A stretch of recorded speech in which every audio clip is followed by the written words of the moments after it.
Coil ময়েল ফুরিয়া হায় রে চাকু এটা তো জক হয়ে আছে গা এমন যাইতে পুরা এই যে আজকে একটি সোলার মেশিন ডিস্টার্ব হয়েছে তো চলেন যাই সোলার মেশিনটার কি হয়েছে এই জিনিসটা দেখি আর বিস্তারিত ভিডিও শেষে থাকবে তার পূর্ণাঙ্গ ডিটেলস কেন সোলার লাগাবেন কারা সোলার লাগাবেন যারা সোলার লাগাবেন এই ভিডিওটি তাদের জন্য একটি ধারণা হতে পারে চলুন আমরা যাই একটা বুস্টার ক্যাপাসিটি ব্রাস্ট হয়ে গেছে গা ওইরা তো একটা একটা ওইরা খুলতে থাকি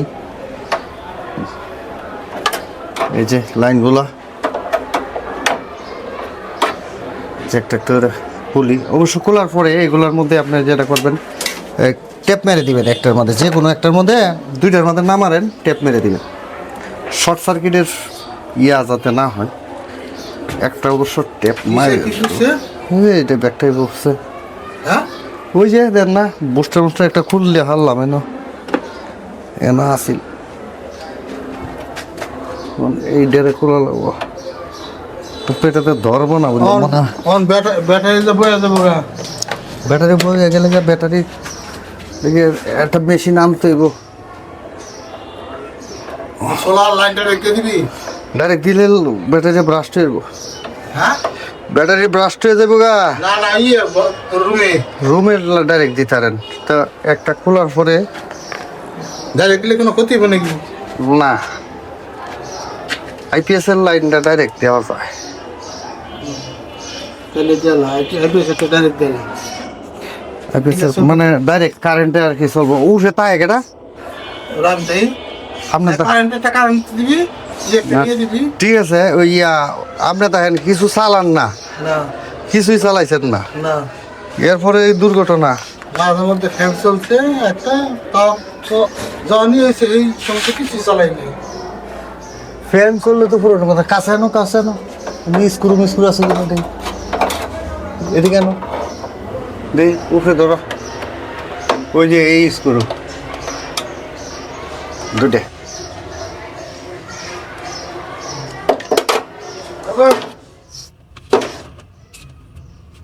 এটা চাকু প্যান্টের ইনভার্টার হঠাৎ করে যেন পুড়ে গেছে যে শুনলেন নেই আপনারা এটার মধ্যে তেমন কোনো কিছু ব্যবহার করছে না মানে ফ্যান ট্যান চালাইছে আর কি যেটা বেসিক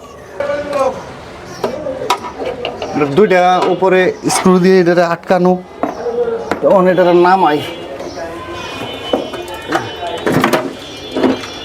ও সরি ভিতরে ট্রান্সফরমার সুদ্ধা এটা হয়ে গেছে মনে হয় ব্যাটারি লাইনটা আমরা মিটিয়ে মুখ করেন ব্যাটারির সার্কিট ব্রেকারটা অলরেডি আগেই বদ্ধ করে দিয়েছিলাম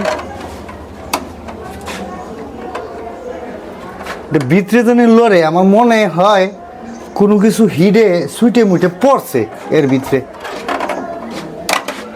খড়র করবো কে ভিতরে তো খড়র করার মতন কোনো কিছু জিনিস নেই খড়র করার মতো কোনো জিনিস এর ভিতরে নাই কিন্তু এমনি তো অলরেডি খড়র করতে আছে এই যে খড়র দেখি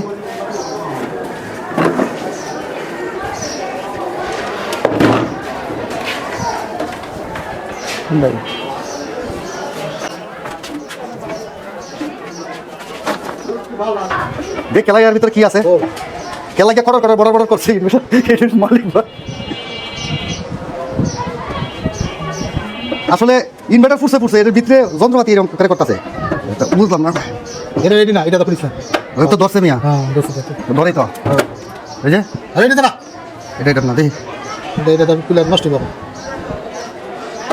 আরে নষ্ট হবে এটা না আগে বলছি না আমরা এটা তো আর করবো না এটা আলাদাই আছে মুসরা নষ্ট করে আচ্ছা মুসরা নষ্ট করলাম না এটার ভিতরে এতে আছে ফাঁক দিয়ে ও সাইডে হালানো গেল মেকরান সব মানুষ আচ্ছা ইয়া হরি ফাঁক করে দে এই দেখেন কি অবস্থা রাখছে শর্ট এরকম পূর্ব কেন বললাম কোনো জায়গায় শর্ট সার্কিট হয়েছে এই যে টার্মিনালগুলি ফুটছে এই জায়গায় ফুটছে এমন বোঝা যাচ্ছে এটার মধ্যে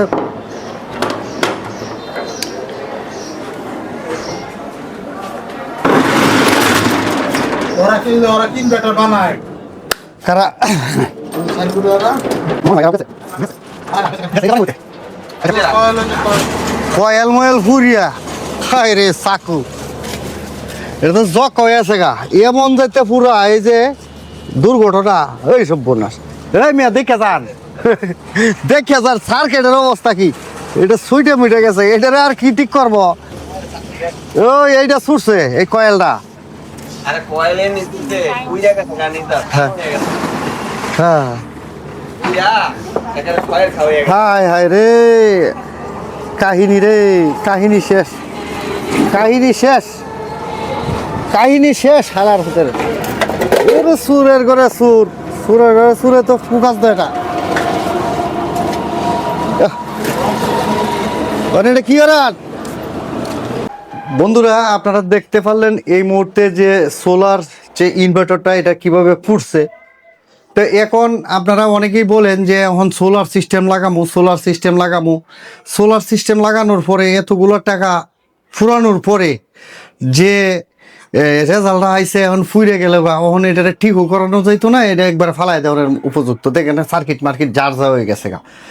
তো সবচাইতে ভালো হয় যে জিনিসটা আমি সাজেস্ট করব, সোলার প্যানেল লাগান 300 ওয়াট, একটা ব্যাটারি লাগান 140 এম্পিয়ার, লাগাই আপনারা এই যে ডিসি ফ্যান লাইট চালান। তো সিলিং ফ্যানও আপনারা চালাইতে পারবেন, এই যে এরকম সিলিং ফ্যান। তো এই পাশে আমরা দেখি সোলার এদিকে এইরকম ফ্যান যদি থাকে 12 ভোল্টের সিলিং ফ্যান যদি থাকে তাহলে আমরা চালাইতে পারবেন। তো এই সব ফ্যান বিএলডিসি ফ্যান কিন্তু আপনারা পাবেন, এইসব ফ্যান চালাবেন মনে করেন, তাইলে আপনাদের বিদ্যুৎ 100% সাশ্রয় হবে। কিন্তু সোলার লাগাই যে কারণে, বিদ্যুৎ সাশ্রয়ের কারণে, এখন যে এখানে সোলার প্যানেল 6টা দিল 50, 60, 70 হাজার টাকা খরচ করে, এখন ফলাফল 0 হয়েছে। এটা কেন এটা ফুললো হয়েছে, এটা মেশিনটা 2 কিলো, মেশিনটা মিনিমাম 4 কিলোর দরকার ছিল।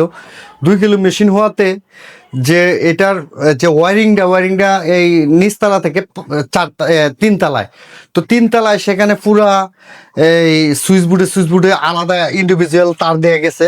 তো কারেন্টের লাইন যেভাবে গেছে এখানে নিউট্রাল ফেজ এইভাবেই গেছে, আলাদাভাবে কারেন্টের সাথে কোনো যোগাযোগ নাই। তবে এইখানে তো আমার মনে হয় 1 কিলো তো ওয়ারিং এ খেয়ে লেছে, আর অবশিষ্ট থাকে 1 কিলো। তো 1 কিলোর মধ্যে 5-6টা ফ্যান চালাইছে। তো 5-6টা ফ্যান চালাইছে, ওভারলোড হইলে মনে করেন যে দিন রাত 24 ঘন্টা চলছে, কারণ এটার তো 3টা পাওয়ার, কারেন্ট, সোলার, এরপরে আছে এই যে কারেন্ট গেলে ব্যাটারি থেকে চলে। তো এই সমস্ত যারা চালাবেন, যাদের এই সোলার সিস্টেম ভাবতেছেন যে এটা চালাবেন, তো তারা যেটা করবেন, তারা বিশেষ করে জুড়ে দিয়ে আপনার 5টা ফ্যানের ক্যাপাসিটি থেকে তো ফ্যান দিবেন 2টা, তো 2টা ফ্যান দিবেন, 3-4টে লাইট দিবেন, দিয়ে এই ইনভার্টারটা 1 দিন 2 দিন পর আপনারা ওই এইখানে দেখবেন যে এই আমরা কিন্তু ব্যাটারির জন্য একটা সার্কিট ব্রেকার দিয়েছি, ব্যাটারিটা অফ করিয়ে, আর ইনভার্টারের প্রত্যেকটা আলাদা আলাদা সার্কিট ব্রেকার আছে। সোলারের যে তার আসছে উপর থেকে এখানে সার্কিট ব্রেকার আছে। তো সোলারের লাইন, ব্যাটারির লাইন বন্ধ করিয়ে, ইনভার্টারের সুইচটা বন্ধ করে এই জিনিসটাকে জিরাইতে দিবেন দিন রাত 24 ঘন্টা, দিনের পর দিন, বছরের বছর। আজকে এটা লাগানো হয়েছে প্রায় 9-10 মাস হয়েছে। 10 মাসের ভিতরে 1 সেকেন্ডের জন্য ইনভার্টারটা অফ ছিল না, তাই ওভার হিট হইতে এক সময় না এক সময় পুড়ে গেছে গা। তো আপনার নিজের জিনিস যখন কিনবেন, যেহেতু নিজের একটা বিদ্যুৎ প্ল্যান্ট, কারেন্ট যায় কারেন্ট আসে, ঠিক আছে, এটার তো কোনো বন্ধ নাই। কারেন্ট গেলে গা সোলারে চলে, সোলার গেলে গা আইপিএস দিয়ে চলে, মানে অনবরত চলতেই আছে।